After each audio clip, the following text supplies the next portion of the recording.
Welcome to the Cold Steel Surgical Podcast with your hosts Amir Farouk and Chad Ball. Campbell Roxburgh is a consultant colorectal surgeon and professor of colorectal surgical oncology at the University of Glasgow in Scotland.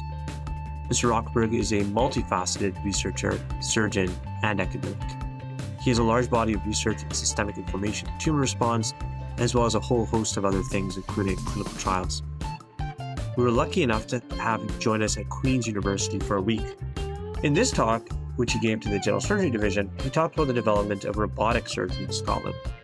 What stood out for us from his talk was the deliberate, systemic approach to introducing a new technology that has been pioneered by the NHS, as opposed to the way that technology is often rolled out in North America. We also had a great time asking Campbell questions at the end of his talk, and we particularly liked his response to how to find work-life balance as a surgeon. What do you think? How do you think something like robotics should be rolled out in Canada? Email us at podcast.cjs@gmail.com and feel free to leave us a voicemail, and we might play your response on the next episode.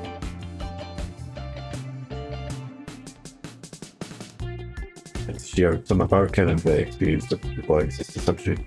We talked about what we present today, and we're trying to keep this relatively surgical and health system focused, as opposed to very basic sort of translational research. But what we're talking about today is this process with implementation of multi-specialty robotic-assisted surgery.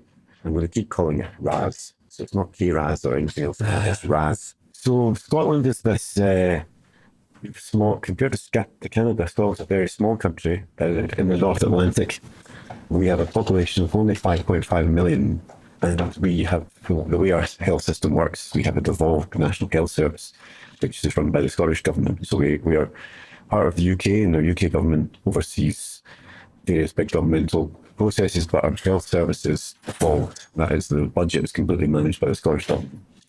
We also have quite a unique population spread, so it's slightly relevant to some of the discussions we were having yesterday, but our population, you see on the picture on the right there, our population tends to stay around the central belt of Scotland. We call it around Glasgow and Edinburgh, and somewhat up the east coast with the Aberdeen, Dundee, Perth, and other towns there. The Highlands, which is a nice image at the bottom here, the Highlands are a really beautiful landscape, but there's a very sparse population up there, other than the main population centre of Inverness. So we have this part of the country where you can throw a stone and you'll hit a hospital. You have part of the country where you have to drive for hours, or even take a helicopter to get to hospital. And the good things from a research standpoint are that there's very little Scottish population movement. We as a group don't tend to move, and there's not a huge amount of immigration. And this allows us to have quite well-linked national data. So we have Canada Health Index numbers, and we can track quite a lot of data points related to health research within our population. Just some more nice pictures of Scotland, and I'd encourage you all to visit, and I'd be happy to host you. But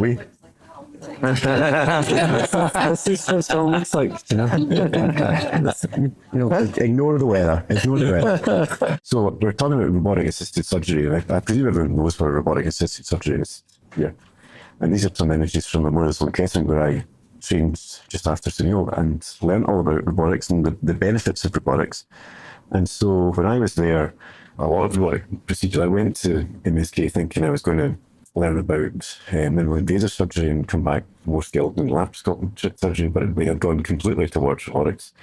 And so I came back and I was, without a robot and understanding the benefits of robotics, trying to push that in Scotland. And this is a publication I was involved in at MSK where they showed really what had happened with the rectal cancer.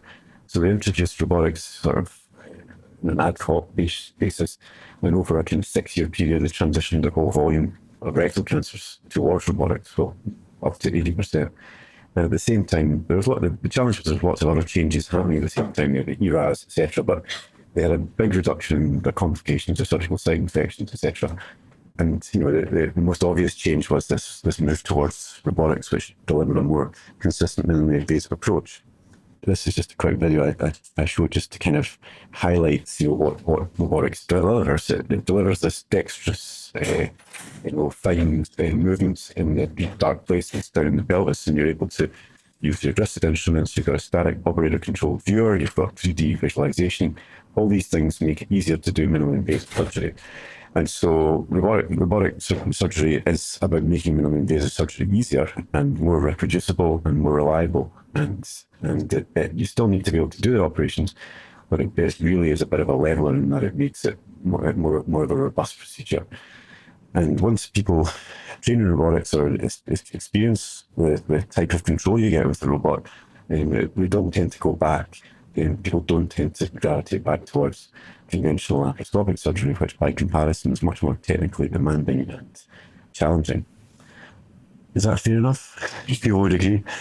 And so if you look at what's been happening with global trends in robotic-assisted surgery, the neurologists in green of prostates and gynecologists were kind of the forerunners for prostate and hysterectomy, kind of point and shoot kind of operation.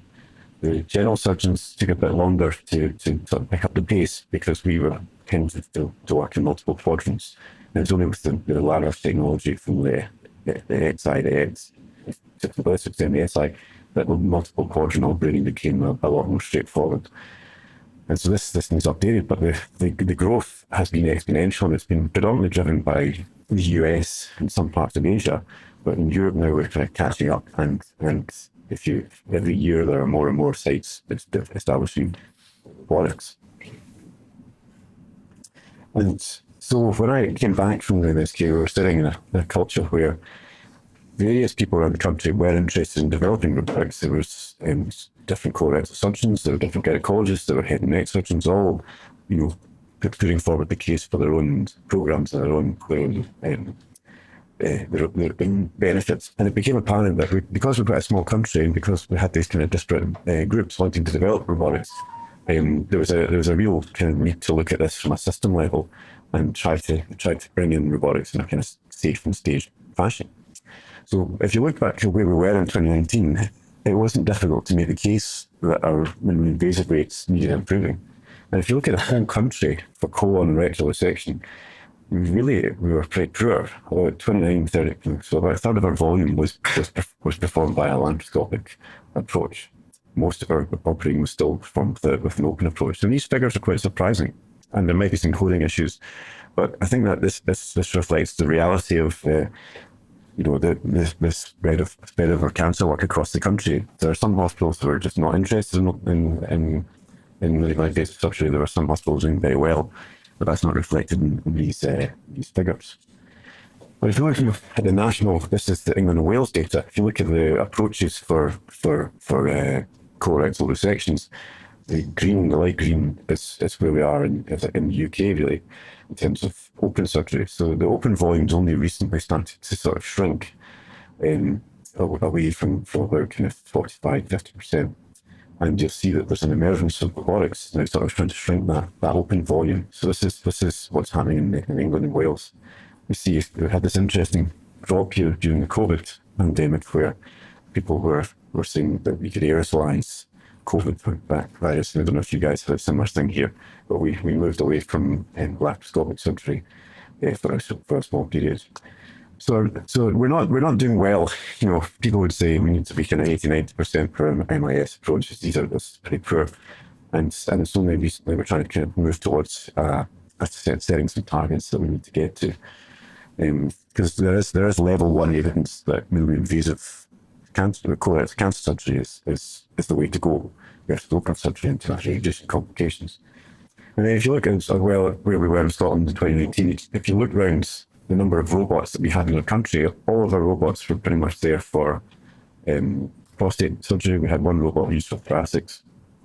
So we had 5 robots in our country, and that gave us a rate per million, and this is something that we will come back to. Our robots per million population was 0.9, and you just need to look around Western Europe at that time and say that we were lagging behind our kind of comparative neighbours, particularly the Scandinavians. But even in the UK and Ireland and the rest of the UK, we were behind. And if you compare this number to, say, where the US is about 25-30 robots per million, So the US is kind of crazy in terms of its number of robots.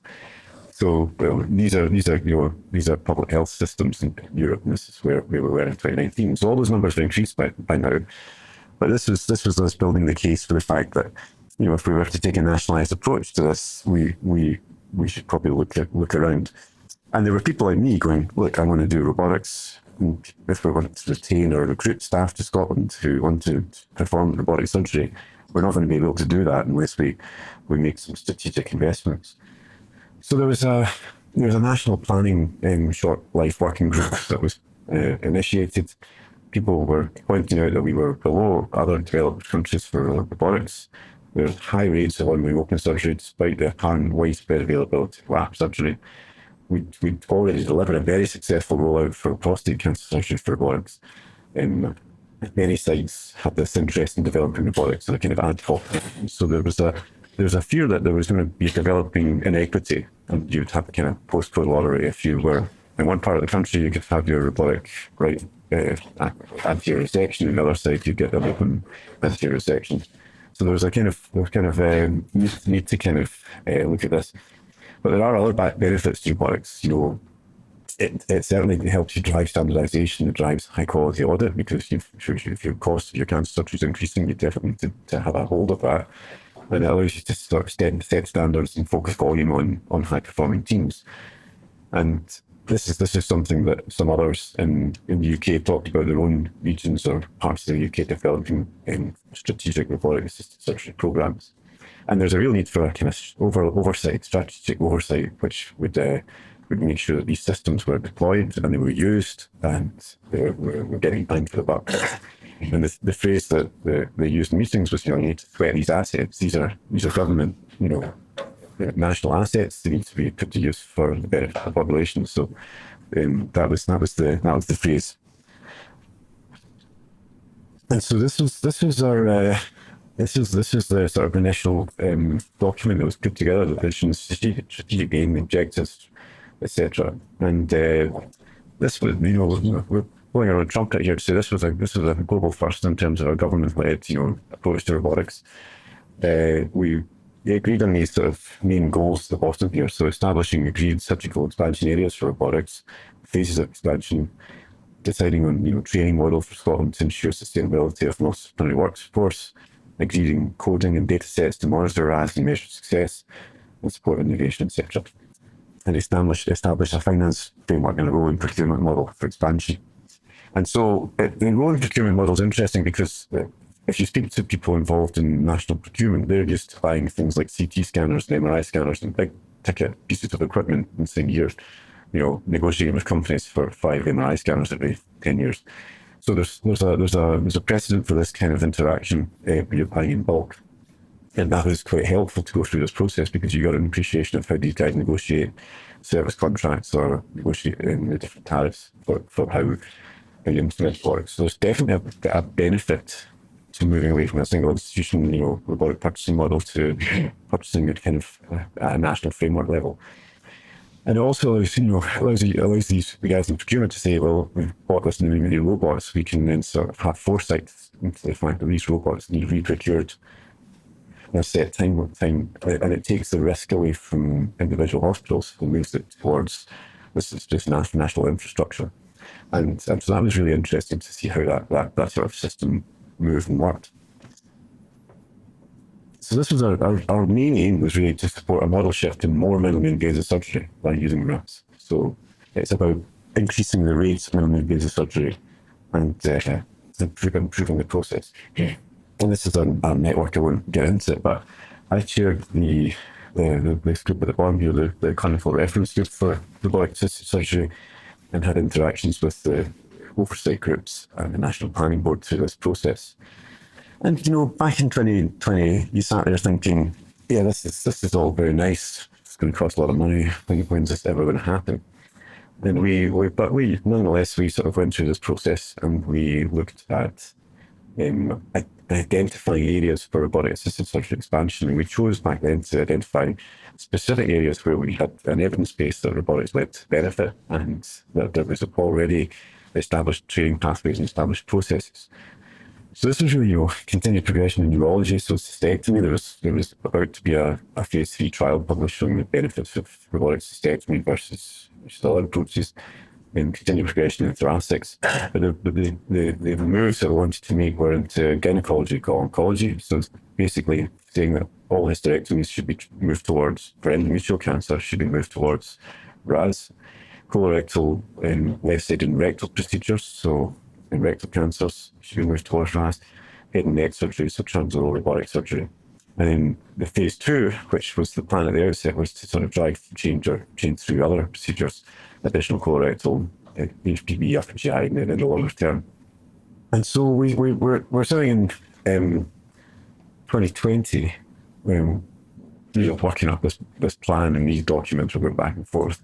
And then something interesting happened globally in healthcare and around about that time, I'm sure you're all aware of, the COVID pandemic. And the COVID pandemic presented some opportunities that we didn't previously foresee. And these really related to the way that the national infrastructure spend happens. So a whole lot of building and infrastructure projects were put on a pause and didn't move forward. And this led to a kind of process where there was some money available that needed to be spent by the end of the year. And the way that gas procurement works is they need some big ticket items to spend money on. And so things like endoscopy, resource, CT scanners, MRI scanners, robots become quite easy to use for your healthcare budget. So we had this availability of capital, and we happened to be in this kind of position where we were able to move on that because we'd done this kind of planning process. And so we had this is where we were, and you can see, if you remember the population map, we have a kind of central belt and up the east coast of where robots were for prostate cancer. We had an initial install of actually 8 systems that were installed initially, and you can see where they were sited, and that took our robotics rate per million up to 2.9. And so that's kind of comparable with the rest of our neighbours in Western Europe. And at the same time, this meant there was a huge upsurge in training and trying to get theatre teams or operating room teams up to speed with robotics. And a huge increase in the training for surgeons. And Scotland's built is basically 3 cancer networks. There's the north, the east, and the west in terms of how our cancer's governed and managed. And so we just left it to the different cancer networks to decide where those robots would be placed. And within the frameworks of the universities for gynecology, colorectal, head and neck, the locations were decided. And if you keep going through to 2023, now we have 17 robots in NHS Scotland, and people want to have more robots for different things. So that's how it's evolved. And at the end of 2023, we're up to 4,000 procedures. Since the rollout, we're up to over 10,000 procedures, and now these robots are now performing at quite a high, consistent level. This is the timeline. Just shows you that this is a lot of activity for different operating room teams and training in terms of going through the different install dates. And for the company, for Intuitive, who was the provider that we went with, for them to coordinate this training with proctors and different units starting up was quite a mission, because it all happened in quite a short period of time. But that was, we were taking advantage of the opportunity. It had to happen that way. I think if you were to say, let's do 2 robots and then 3 and a third robot in 6 months, things would take a lot longer. So we were able to move quite quickly, and it's worked quite well. This is just showing the procedure volumes per system, and you can see that there's still considerable variability, and all these numbers year on year are incrementally going up. But it shows that despite kind of relatively uniform discussions on what we should be doing with the robots, things do vary, and I think that's to be expected. And you'll have some sites that have real enthusiasts and real drivers and want to kind of push things forward, and you'll have some sites that for some reason that same motivation isn't there, and it can be at a hospital system level, it can be at the operating room level, and I can go through all the different scenarios that lead to that lead to success with our implementation, to the operating room team and the staffing, and making sure you have arrangements for first assists and making sure you have robotic OR coordinators. But it's been an interesting learning process. And really the things that Intuitive told us at the start, these are still the things that make a successful robotics program. And you'll see that there are the things that we're trying to cut down on completely are these zero case days. So the zero case days are the black days there. And this is just a quarter. And you see that some sites are not doing very well with zero case days, and there are again lots of reasons for these. We have a problem with hospital beds in Scotland. It's very common for on the day cancellations of operating activity because of lack of beds, and that tends to be the case for benign procedures, but we don't cancel cancer procedures. So there's some issues like that. There are other issues which are completely system related, like the hospital at the end there. This hospital, they don't use the robot for 2 days a week. They only set up to use it 3 days. Which, if you think about the cost of the system and the cost of your service contract, that doesn't allow for that. So you're not going to get the full value if you don't use that regularly. So at the moment, and this has been quite exciting for surgeons in Scotland, because this is the single largest investment in any surgical technology we've ever had back from the Scottish Government. And colorectal surgery in particular has been a major growth area. And I'll tell you a little bit about the data that we've had from colorectal in a second. But currently not all health boards in Scotland have access to colorectal robotic surgery. So there are still, despite our best efforts, there's still some regional inequalities that do exist, and there's ongoing work to try to iron these things out. And it's been fair to say that of all the data I'm about to show you, RAS expansion has taken place at quite a testing time for the NHS with the COVID pandemic and the issues with the inpatient bed pressures. So it's been quite. I think the results are positive in spite of this kind of climate. So this we for the phase 1 part. This is the data I'm going to show you here is just really the first couple of years. Obviously things have progressed since then, but it just shows you some of the early benefits from the national programme, and through an organisation called Public Health Scotland, which is an NHS Scotland funded governmental public health organisation. We had audit staff and data staff assigned to monitor national coding data associated with robotics. And so this was our kind of initial expansion over our first 24 months. You'll see that we went from having predominantly urology to now having multi-specialty in robotics with the big growth area in colorectal across the country. So the robotic activity kind of doubled, if you like. And the case mix, the variance, and again, these are some of the issues we had. For example, some areas were progressing in similar ways to others. See, for example, the north and the west are fairly comparable in terms of their different breakdowns, but in the east, there wasn't quite as much progression as there was in terms of moving away from urology taking up the main volume. This is the number of surgeons, and you can't train everyone at once, but there's a sort of stepwise increase in the number of surgeons per specialty across the country. The green is the colorectal surgeons, so there's a lot of activity in colorectal. And this is just the first basically 18, 20 months showing you where we were with our open volume and with the number of cases. This is left-sided rectal cancer volumes. You'll see the numbers are quite high. So these are per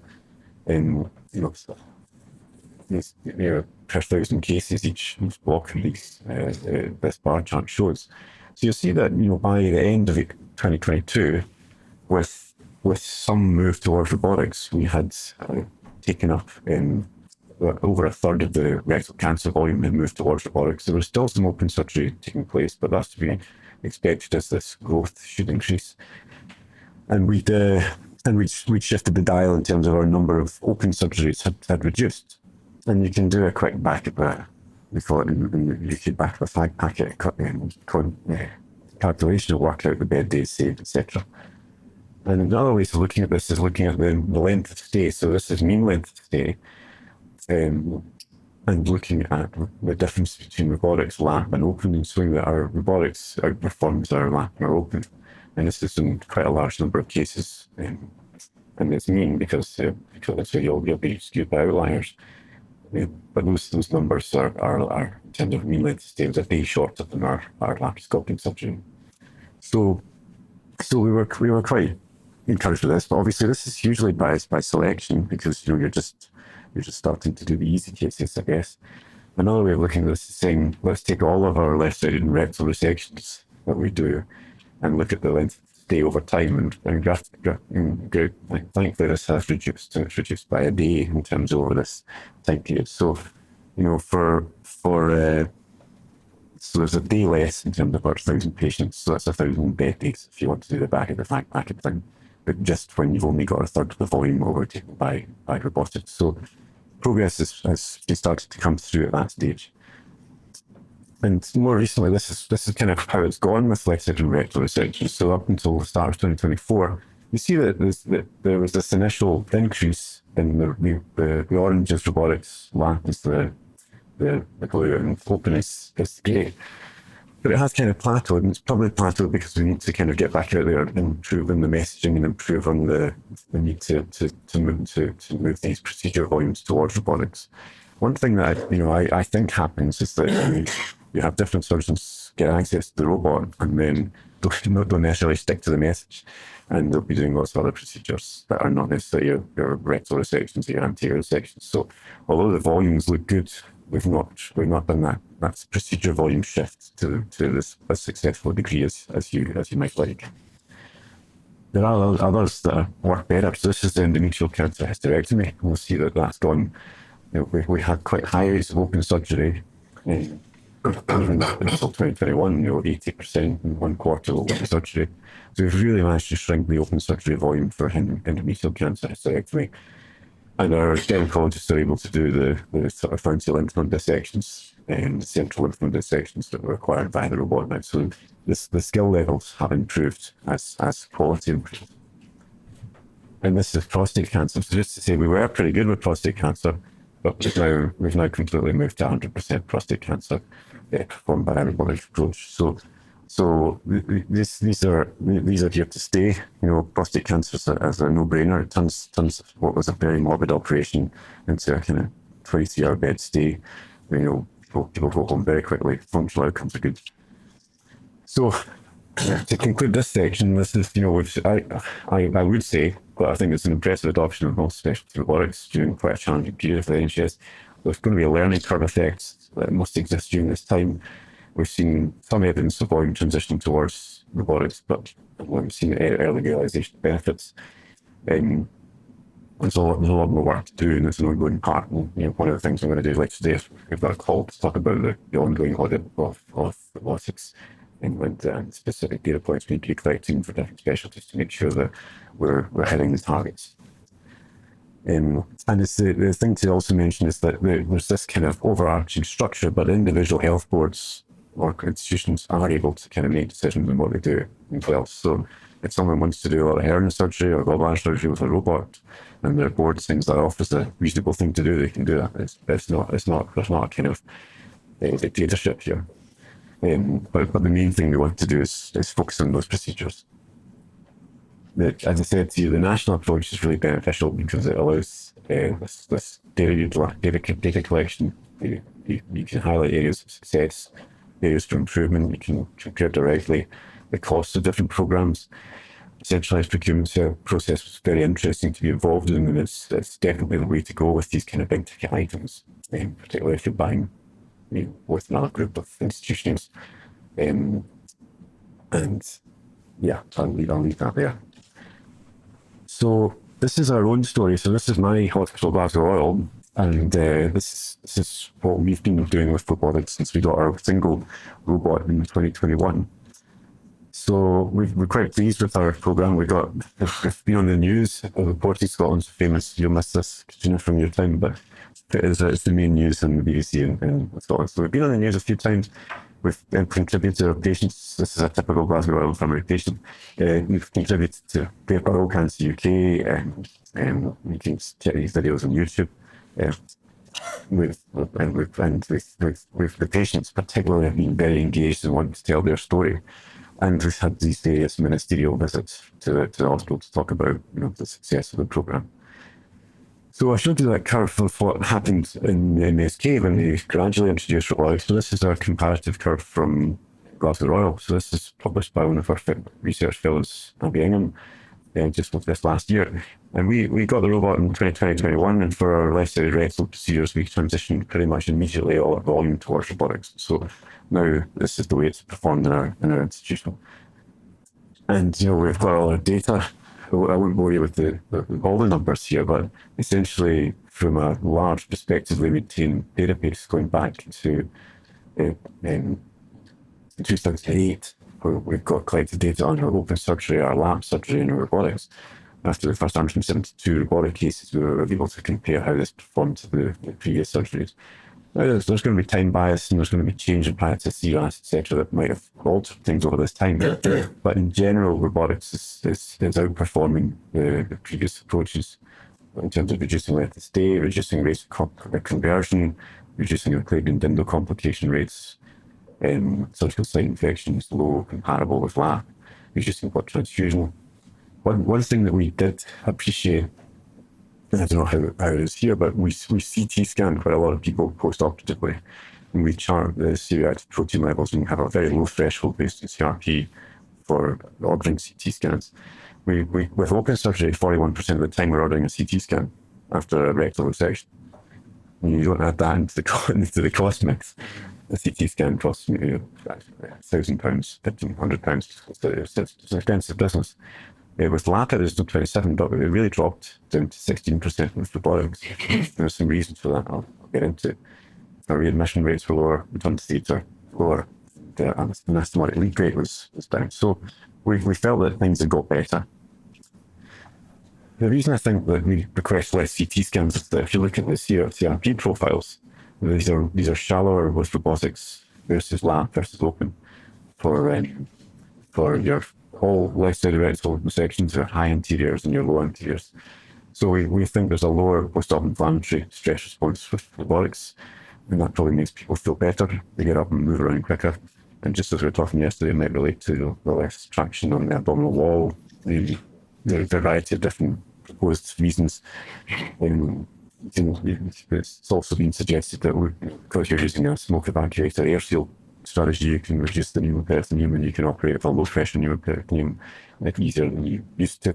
Maybe that reduces the stress response too. We've done a bunch of different papers and got a research agenda relating to robotics that's ongoing, so more work will come out through this. But essentially we've been interested in this improvements in stress response and the learning curve and CRP thresholds, etc. Those are kind of interests relating to robotics at the moment. We also, this is I think that's in our talks, we're also really pleased because we were accredited with a national fellowship centre. So the Institute funded only 2 fellowship centres in the UK, and our institution was selected along with Colchester. And so if anyone's interested in ever coming to the UK, you could come and join us and do this fellowship. It's a 6-month fellowship. But this is Polly Estridge, who just finished in April past, and in 6 months she had 53 cases, predominantly low anterior sections, 22 anterior sections, hemiplegic, left hemiplegic, 3 sigmoid resections. So this is her mind should develop output during that time, and we've got a rolling model, so we've got the fellows appointed for next year as well. Just to finish, I think just to touch, because of this national process and their data, there's a real kind of cool opportunity for research within Scotland at a kind of national level on this big data piece. So we've been working on a thing, we called it RoboScot, which is involved in this process. But this is really quite a cool programme of research that we've got some funding for the initial year to deliver. But it's really to try and build this data piece where we can integrate the intuitive system-derived data, national coding data, and data through various other networks, the OR records, etc. And so if you're interested in data science, this is what these guys love. They like the idea of being able to do this machine learning big data piece delivery. So I won't go through everything, but there's quite a nice model for being able to sort of model, test, and improve cost-effective interventions, do the health economics modeling. And you can see these are the kind of data points that flow into this kind of data ecosystem we're talking about. So your national coding data, your cancer networks data. There will be problems and claims collected from cancer patients in the Scottish NHS, and that's eventually would flow into this. But you can bring in your procurement costs, your capital costs, your service instruments. You've got the intuitive system-derived data, which will be your platform utilization, surgeon metrics, instrument utilizations, etc. And so there's hopefully, if this gets further resource, we'll run this over the next 5-10 years, and it's going to lead to a lot of any positive outcomes of our outputs. I think I'll finish up there though, but just to say that work's ongoing, and if anyone's interested in doing any work with the comparative robotics programs in Canada and Scotland, we'd be very happy to talk. I think I'll leave it there with that view from this is Glasgow Infirmary. This is our surgical block. This lovely big flat area is where our operating rooms are. And the old building where Lister worked is over here. So we were talking yesterday about how people just add on bits to buildings and in an ad hoc fashion. We really fit into that with our hospital.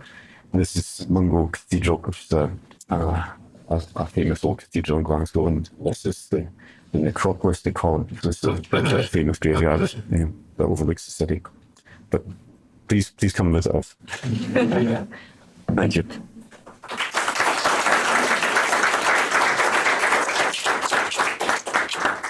Thank you so much for that wonderful talk. We'll just open it up for questions. Dr. Donald, go ahead. Yes, thank you, Campbell. Interestingly, we started on our pathway to learning to robotic colorectal surgery right at the same time. So it's kind of nice to see, your experience across the pond and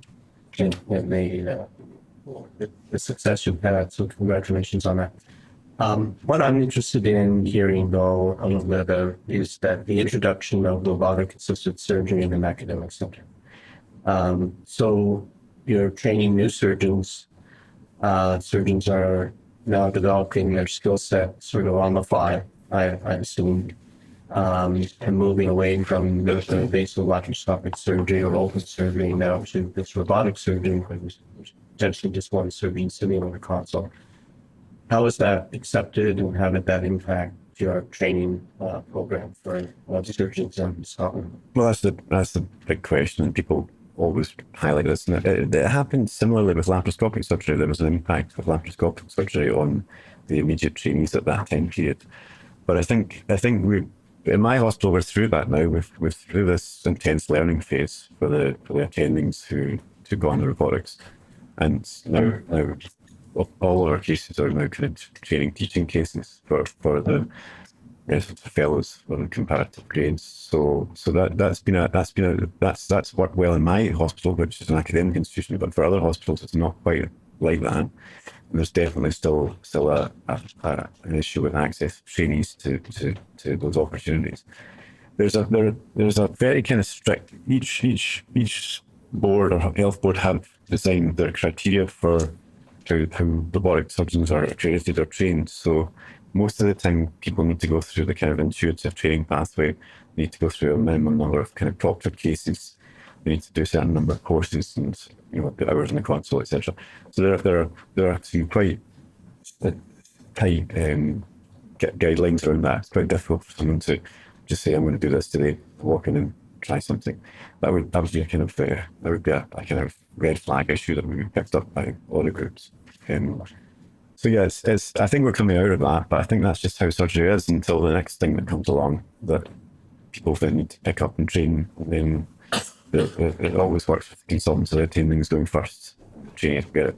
But it's the way it's going, and everyone will be trained, and we'll have a system where there's more and more robotic platforms available for operating. I think that's just the way it's going to end up. Ross, go ahead. Campbell, I'd like to first introduce somebody who does not normally come to the general surgery rounds up in the morning. That's Michelle McKay. She's over here. Michelle is the manager of our perioperative program. So she's the one that's responsible for staffing the ORs and trying to keep our ORs running as best as possible. And And I completely understand as we introduced robotics in colorectal and now thoracic surgery, planning to start now with upper GI and how to really connect us. Then we've had generally two surgeons working together because they're both been learning. Somebody's gone on to train and they're training their other colleagues and they're building that program. But once they're trained and up and running, this is a very complex piece of equipment to be used. And if I can equate it to the cardiac program, where they have perfusionists run the pump, they have trained assistants, I think they may be RNFAs, who actually do the endoscopic harvesting of the saphenous vein to do the bypass while the surgeon is opening and adjusting, repairing things. So they've got allied health professionals that have been trained to do this very technical work. What are you doing with regards to running your robotic program so you don't need to have two surgeons in the OR at any one time? You can have a surgeon and a trainee, and I assume some type of technical person who's actually setting up the robot and is doing that work. So what's your experience? Yeah. So I mean, first of all, I think when you're setting up a program, you need the program to work. You need successful outcomes, and so if for that program to reach those early goals, having two surgeons involved in those cases to navigate that learning curve, I think that's commonplace in lots of institutions. Sunil and I worked at Memorial, and they had physician first assistants who were fantastic, but these come with quite a hefty cost. If you're, and that's just how they did it there. Obviously, it's an expensive healthcare system in the US. We have a grade called surgical nurse assistants, who are nursing grade staff who we've trained to do parts of small parts of operations to assist with laparoscopic assisting, and we've just converted them into robotic first assistants. So we trained 5 of these individuals early on, and I think I was talking about this last night, but the amazing thing about these guys is that when I went through a process where I accumulated like 150 cases in 2 years of whatever time period it was, the comparative case volume that these guys also accumulated over that time was like 700 cases, because they're in the operating room every day, and all they do is dock, undock, manage clashing, and they're very skilled at that. And now they become a real asset. And we had this problem recently where they was looking at a job in another hospital that was doing better, and we were going to be in a real problem here with these guys that we've trained. And thankfully, we were able to manage that. But they're a big part of this program, and we're keen to kind of emphasise the roles that they have.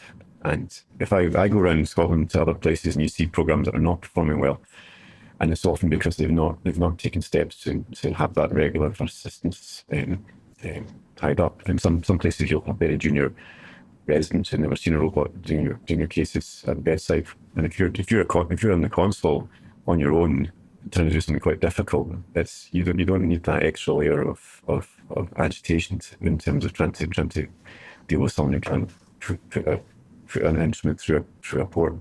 So that's how we've done it. And I think every healthcare system is going to have their own different models in terms of how it works. But that's what it's been good for us.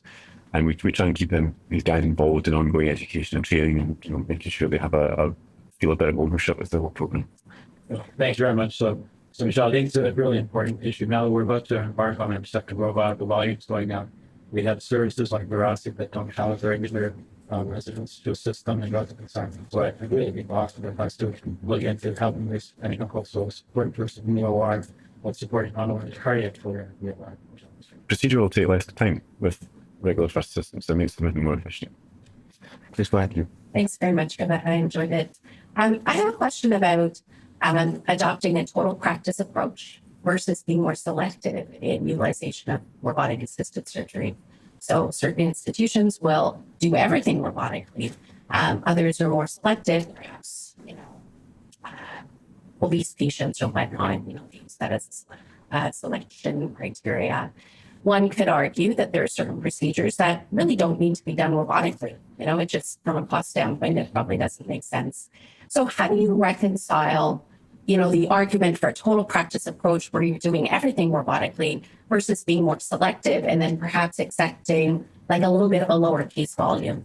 And how do you keep surgeons in your institution or other institutions in Scotland from doing procedures from doing all procedures robotically instead of being more selective in their approach. Because, you hear about people doing small bowel resections robotically, which, you could even argue that you can do it open with a pretty small incision, so, that doesn't make sense. And I imagine there is some of that going on out there. Yeah. So how do you monitor that? How do you provide oversight?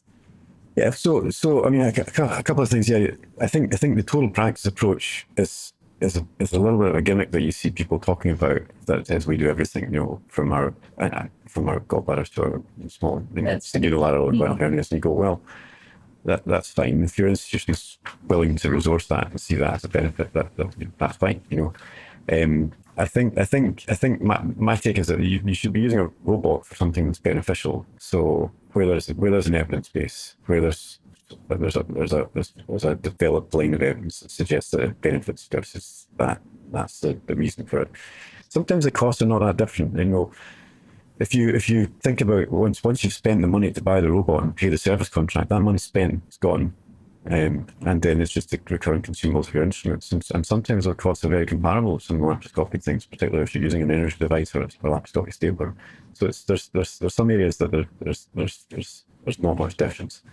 The thing about things like hernias and gallbladders and these lower ticket items that I think is worth considering is so I'm a colorectal surgeon. Colorectal surgeon has lots of volume in colorectal surgery, and so it's easy to find cases to keep my volume and my skills up.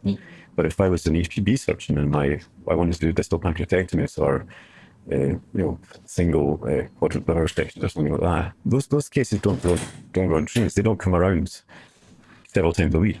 So there's a need for those guys though to maintain their kind of skill set. And if doing collies or those lower ticket cases is a way to maintain the skills, that's a completely acceptable model in my view.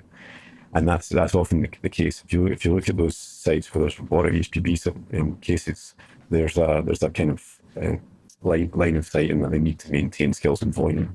And actually, I do the proctoring in the UK. The first case I did on a robot with a proctor was an anterior section. It's kind of crazy way to go about your training. You start with the big ticket item. In Austria, those guys they do about 100 inguinal hernias before they move to colorectal sections. So by that time, if you're a proctor, you're meeting someone who knows how to use the robot. They can do everything with the robot, and they're actually a colorectal surgeon already. So there's really the proctoring is just a kind of watching someone do an operation quite competently. It's not the same. So I think there's you've got to think about the skill mix and the training and regular access that comes into cases. But ultimately, this total practice thing, we couldn't do that because we don't have enough robotic access to deliver total practice. So we have to be selective. We have to decide what we're going to focus our volume on and do it that way. If we had 10 robots, we could do a total practice, but that's not. Yeah. So I think, you showed this beautiful progression where you had all these plans in place, and then, fortune favors the prepared, really, and you were ready when the opportunity came. But there was all this groundwork that you had done. And I think the big piece of this we haven't talked about is the human change, right? Like actually convincing stubborn surgeons that there's actually value here. And then you took a very different approach where you actually worked with the government. And this was a very, prepared, planned. It wasn't just random hospital started this or that. This was a very oversight-driven approach to actually developing a robotic program. So I'm curious if you can talk a little bit about how you went about having those discussions on a national level, but also on the individual level with individual surgeons who, as you know, are very reluctant to change their practice because all of us are the best surgeons on the face of the earth. Yeah, I mean, the change thing is difficult, and I think there could have been, to go back and do it again. I think that the messaging and the reaching out to different institutions and different teams to explain the kind of priority areas could have been done in a different way. You're right that there are people who are naysayers, people who don't want to do this, and you can kind of predict who those people are, and they tend to be people who are within a certain time period of their end of career, and they don't want to go off and learn this new technique and put in the yards to do this for a limited period of time, and that's totally fair enough. And you can't expect them to just completely give up their whole volume. That's another sort of aspect to this. So the change at this national level is not going to happen like that. You have to appreciate that it will be a gradual thing, but that's the direction of travel that we're kind of targeting. The other thing about driving that change is that the funny thing about robots is that if you offer robots to people, everyone seems to want them. And some of the calls and conversations around these were kind of feverish, and we need this to work for our institution, we need to get a robot into this. And so it was quite fascinating, the real enthusiasm. So different teams are really driving towards getting access to robotics and driving the process. And so it wasn't difficult to find real enthusiasts, is what I'm trying to say there. So it's thankfully that's less of an issue than you might imagine. People want to gain access and deliver better outcomes for the patients. Thank you. That was a great presentation. So you've shown that prostatectomy is gynecological oncology, colorectal has really taken that up. I do upper GI metabolic direction surgery, and then on your graphs, it seems to be that sort of they're doing it, but not really. Can you comment on why they haven't been as much? Yeah, that's been a kind of phase 2 area. So we've gone through this phase 1, and there's I could get into all the politics of it, but there's been a kind of more incremental phasing of the second part, and so it will come. There's definitely some moves in different parts of the country. So I'm in the west of Scotland. There's not really any robotic upper GI surgery just now, but they all want to gain access to the systems. They want another robot in my institution to deliver robotic upper GI surgery, and that'll happen eventually. Whereas in other parts of the country, there's already access. In Edinburgh, there's a chance you could have a robotic upper GI procedure, but it's limited by the access at the moment. So we need more systems to truly deliver on that goal.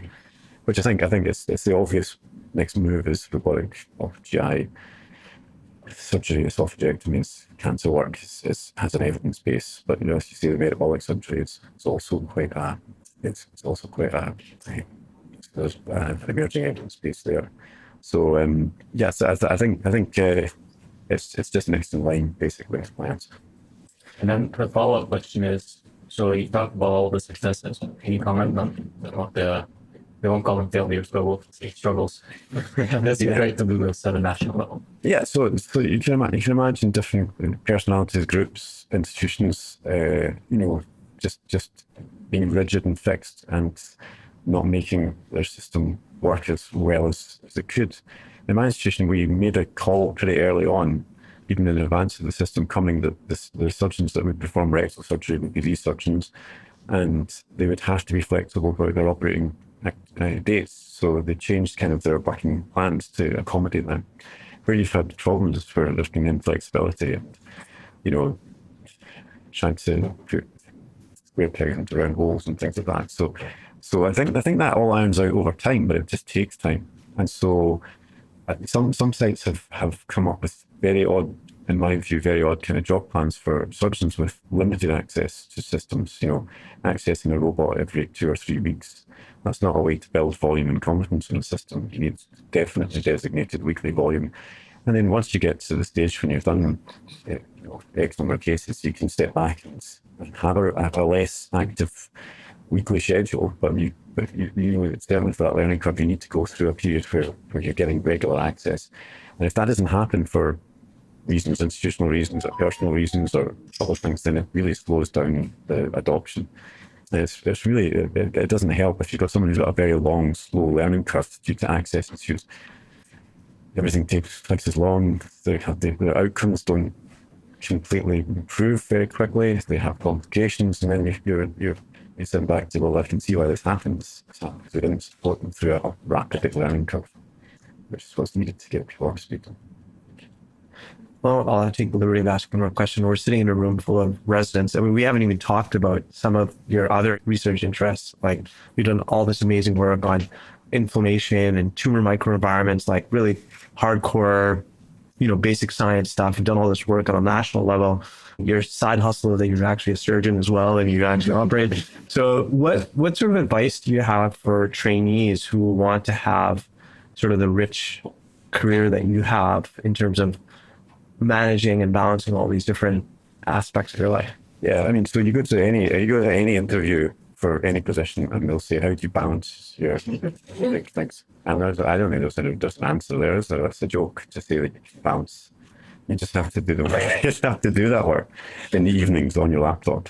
I don't think there's a good sort of fantastic work-life balance. I think just following what you want to do. So I think if you have a drive and a focus in terms of you want to do some lab-based research, or you want to do some health economics research, or you want to do robotic surgery, just remaining focused on that goal, continuing to kind of work on that trajectory. I don't think there's a kind of I think I feel like things have fallen into place for me, but that's in some ways that's because I was in the right place at the right time. There's luck there, but I think encouragement is all you need to offer people, just in terms of trying to get where they want to get to. Just keep going and don't get up.